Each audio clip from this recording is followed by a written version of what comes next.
What worries you most about our economy and the stock market? And on the other hand, what makes you optimistic? Well, you have to be optimistic about the competency of our technical civilization. But there again, it's an interesting thing. If you take the last 100 years, 1922 to 2022, most of modernity came in that 100 years. And in the previous 100 years, that got another big chunk of modernity. And before that, things were pretty much the same for the previous thousands of years. Life was pretty brutal and short and limited and what have you. No printing press, no air conditioning, no modern medicine, no. Think of what it meant to get,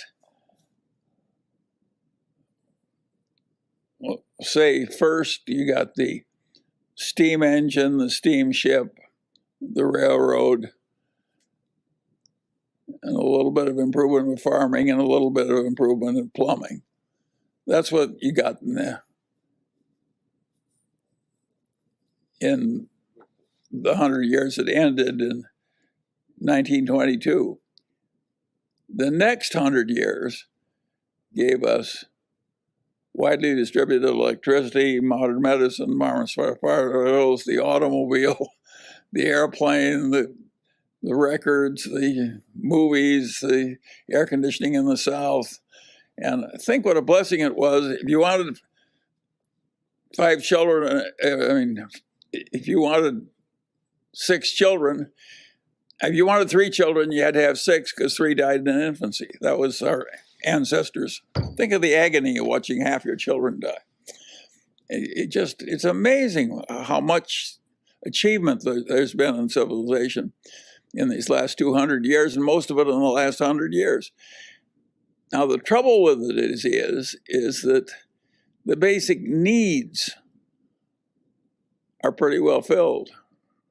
In the United States, the principal problem of the poor people is they're too fat. That is a very different place from what happened in the past. In the past, they were on the edge of starving. And what happens is, it's really interesting, is with all this enormous increase in living standards and freedom and diminishment of racial inequities and all the huge progress that has come, people are less happy about the state of affairs than they were when things were way tougher. And that has a very simple explanation. The world is not driven by greed, it's driven by envy. And so the fact that everybody's 5 times better off than they used to be, they take it for granted. All they think about is somebody else having more now, and it's not fair that he should have it and they don't. That's the reason that God came down and told Moses that you couldn't envy your neighbor's wife or even his donkey. I mean, even the old Jews were having trouble with envy. And so it's built into the nature of things. It's weird for somebody my age, because I was in the middle of the Great Depression when the hardship was unbelievable. I was safer walking around Omaha in the evening than I am in my own neighborhood in Los Angeles after all this great wealth and so forth. So, and I have no way of doing anything about it. I can't change the fact that a lot of people are very unhappy and feel very abused after everything's improved by about 600%, because there's still somebody else who has more. I have conquered envy in my own life. I don't envy anybody. I don't give a damn what somebody else has. But other people are driven crazy by it.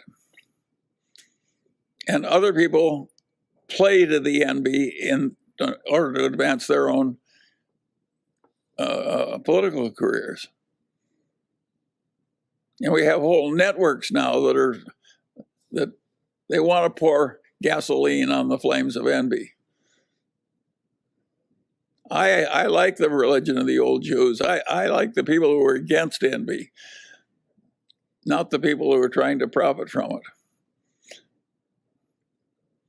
But if you stop to think of the pretentious expenditures of the rich, who in the hell needs a Rolex watch so you can get mugged for it?